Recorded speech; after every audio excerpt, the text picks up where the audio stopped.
Hello, all of you. Welcome to BSc Sem 3 in your physics lecture. Now, we are going to start our online study from our virtual class. So, welcome to all of you. Here we start our first paper of physics 201 of Sem 3.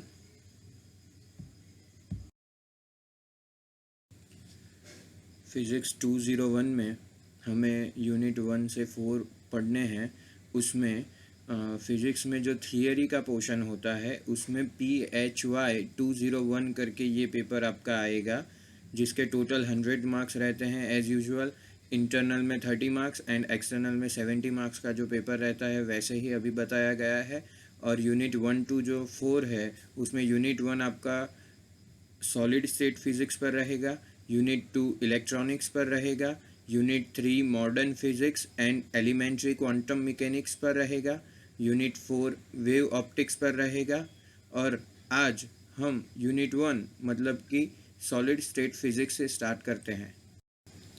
In unit 1 solid state physics उसमें 2 chapter divide होते हैं। Chapter 1 है the crystalline state and chapter 2 है reciprocal lattice and crystal डिफ्रैक्शंस। आज हम chapter 1 start करेंगे। Chapter 1 the crystalline state. But ये chapter start करने से पहले हमें फर्स्ट क्वेश्चन आना चाहिए कि हमारे यूनिट 1 का नाम है सॉलिड स्टेट फिज़िक्स। तो first of all, what is solid state physics? In easy way, solid state physics is that branch of condensed matter physics in which comprehensive studies of properties of solids are made on atomic scale। मतलब जो हमारा solid state physics है वो branch है physics का, और वो किसके लिए काम करते हैं?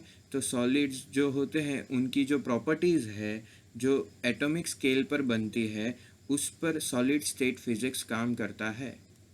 Solid state physics is the study of rigid matter or solids through methods such as quantum mechanics, crystallography and electromagnetism।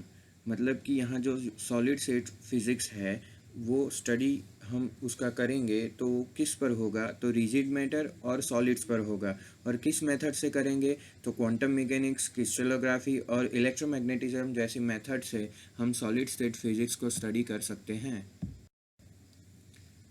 It is the largest branch of condensed matter physics. Solid state physics deals with the microscopic properties of large collection of particles.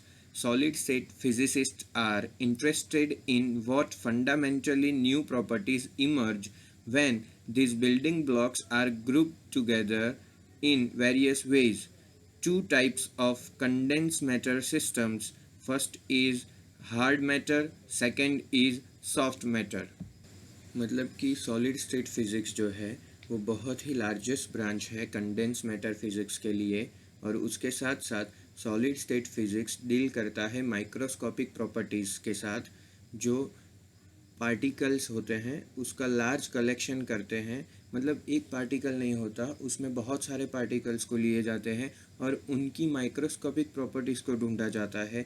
वही solid state physics का काम है। Solid state physics are interest मतलब उसके जो researchers हैं वो किस में इंटरेस्टेड है? तो वो इंटरेस्टेड है फंडामेंटली न्यू प्रॉपर्टीज़ जो इमर्ज करते हैं। जैसे कि कुछ नया बनता है तो उसमें कई नई प्रॉपर्टीज़ एड ऑन होती है, तो वो क्या है उस पर उनका काम रहता है। और उनमें 2 टाइप्स होते हैं कंडेंस मैटर सिस्टम में। एक जो होता है वो हार्ड मैटर होता है, दूसरा जो होता है वो सॉफ्ट मैटर होता है।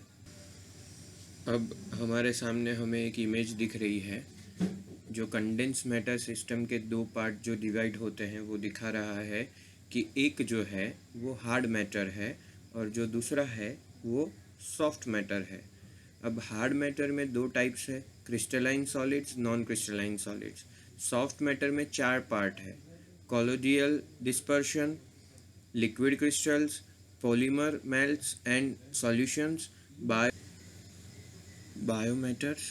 और उसके साथ साथ जो अब सॉफ्ट मैटर है वो एग्जैक्टली 4 पार्ट में ही डिवाइडेड है। पर हम हार्ड मैटर की साइड देखें तो उसमें क्रिस्टलाइन सॉलिड्स में भी नीचे क्रिस्टलाइन सॉलिड्स प्लस डिफेक्ट्स लिखा गया है, और नॉन क्रिस्टलाइन में भी 3 पार्ट डिवाइड होते हैं, quasi crystals, polymer solids, amorphous solids. तो हमें यहाँ जो मतलब बात करनी है वो हमारी crystalline solids and non crystalline solids पर रहेगी। जो हम और आगे हमारा जो चैप्टर 1 है उसमें पढ़ने वाले हैं वो सारी जो बातें रहेगी वो अभी हमारा जो बेसिस होगा वो रहेगा हार्ड मैटर, मतलब कंडेंस मैटर सिस्टम में से अभी हम हार्ड मैटर पर जो बात है हमारे चैप्टर की उसे ले जाएंगे।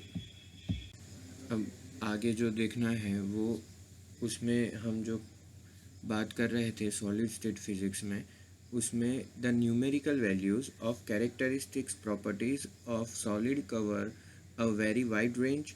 We frequently go through substances like aluminum, copper, gold, sodium chloride with variety of their properties. मतलब हम ये सारी चीज़ें फ्रिक्वेंटली यूज़ करते हैं, जैसे कि कॉपर है, गोल्ड है, एल्यूमिनियम है, सोडियम क्लोराइड है। तो ये भी सारी वेरियस चीज़ें हैं जिसकी प्रॉपर्टीज़ होती है जो डिफरेंट डिफरेंट होती है। The properties of solids mainly depends on the arrangement of the crystal structure and the electronic configuration and also on the interaction between electrons and vibration of the crystal structure।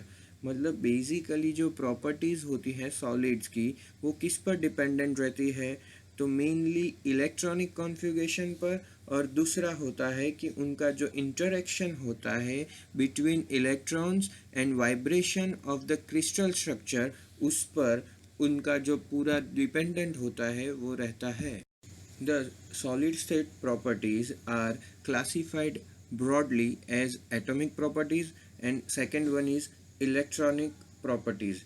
मतलब अब जो भी basis है solid state physics का वो किस पर classified होगा, तो दो प्रॉपर्टीज़ पर, एक तो एटॉमिक प्रॉपर्टीज़, दूसरा जो है वो इलेक्ट्रॉनिक प्रॉपर्टीज़।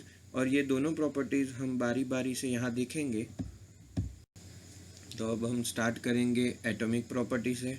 जो हमारा फर्स्ट प्रॉपर्टी का जो पार्ट है वो है एटॉमिक प्रॉपर्टी।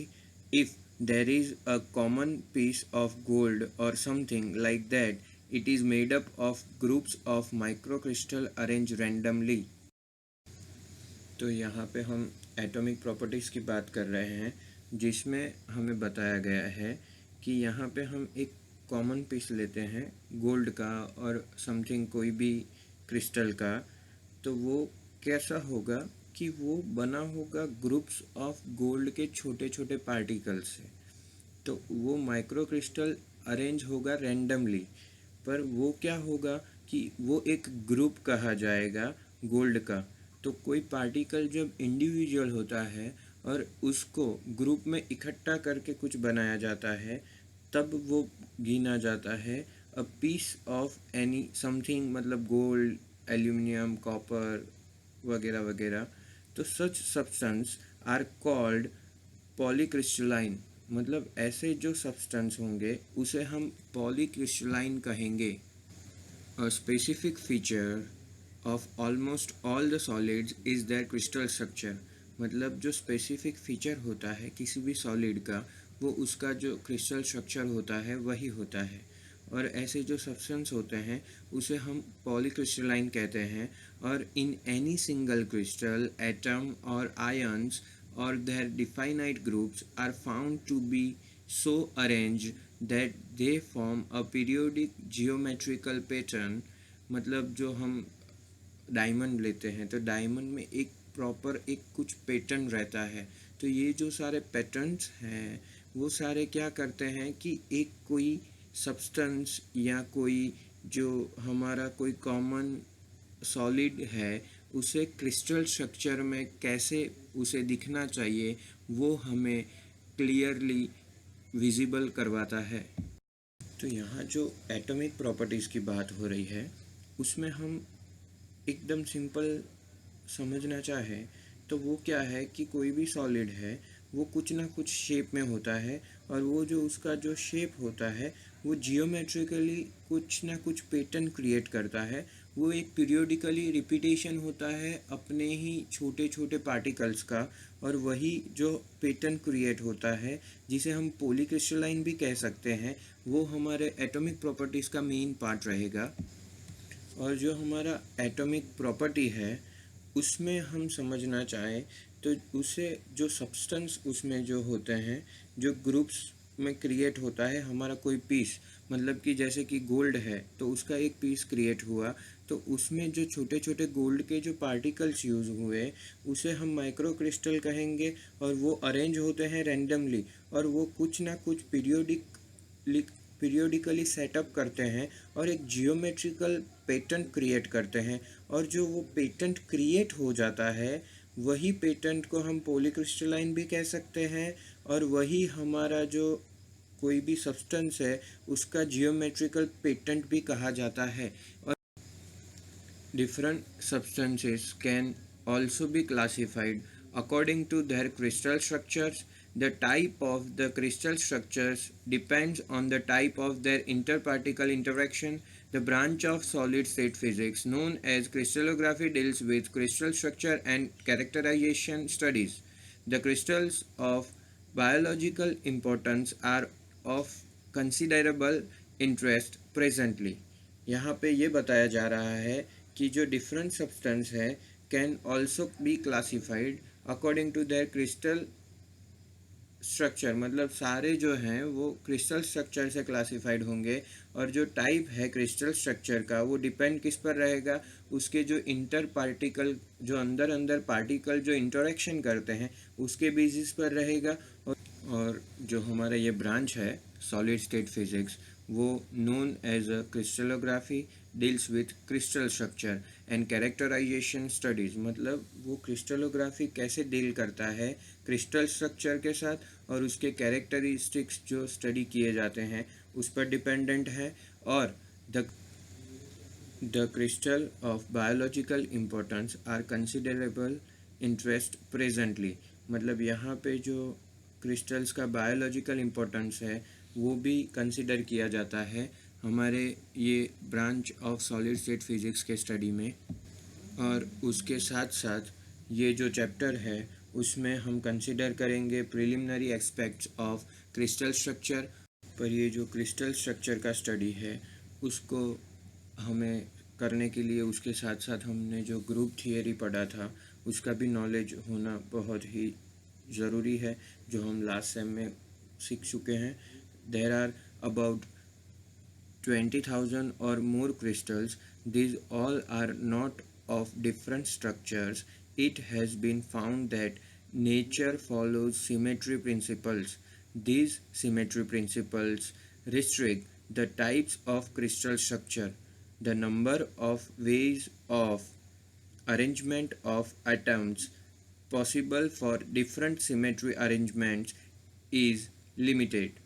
मतलब यहाँ पे जो है 20,000 से ज़्यादा जो क्रिस्टल है वो डिफरेंट स्ट्रक्चर के नहीं होते, वो बहुत ही सिमेट्री प्रिंसिपल को फॉलो करते हैं और उनका जो नेचर होता है वो एकदम सिमेट्री होता है अदर क्रिस्टल्स के साथ। मतलब 20,000 ऐसे क्रिस्टल्स हैं जो कहीं ना कहीं एक दूसरे से मिलते जुलते स्ट्रक्चर्स बनाते हैं, और ये ही रिस्ट्रिक्ट करता है किसको, क्रिस्टल स्ट्रक्चर को, जो बहुत वेरियस टाइप उसके बन सकते हैं उसके लिए। और the number of ways of arrangements of atoms possible for different symmetry arrangement is limited, मतलब सीधी सी बात है यदि उसके 20,000 से ज़्यादा क्रिस्टल सेम है तो जो सिमेट्री है अरेंजमेंट्स की वो बहुत ही लिमिटेड हो जाएगी। मतलब जो भी क्रिस्टल्स है वो सारे एक दूसरे से मिलते जुलते होंगे, उनके स्ट्रक्चर्स भी एक दूसरे से मिलते जुलते होंगे, तो ये जो है वो उसको लिमिटेड बना देता है। तो आज हमने बात की एटॉमिक प्रॉपर्टीज़ की, उसके साथ साथ हमने पढ़ा what is solid state physics, और हमने जो आगे यूनिट 1 में जो सॉलिड स्टेट फिज़िक्स में जो 2 चैप्टर स्टडी करने हैं उसके रिगार्डिंग जाना। और आगे जो अब इलेक्ट्रॉनिक प्रॉपर्टीज़ है वो हम नेक्स्ट लेक्चर में डिस्कस करेंगे। और उसके साथ साथ आपका जो आज का फर्स्ट लेक्चर है वो ख़त्म होता है। Thank you so much all of you for listening me. So आज के लेक्चर में हमने what is solid state physics and atomic properties दो जो टॉपिक है उसे क्लियर किए, और अब नेक्स्ट लेक्चर में इलेक्ट्रॉनिक प्रॉपर्टीज़ पर बात करेंगे। Thank you so much. Professor Hardik Sharma from Arpan Science college.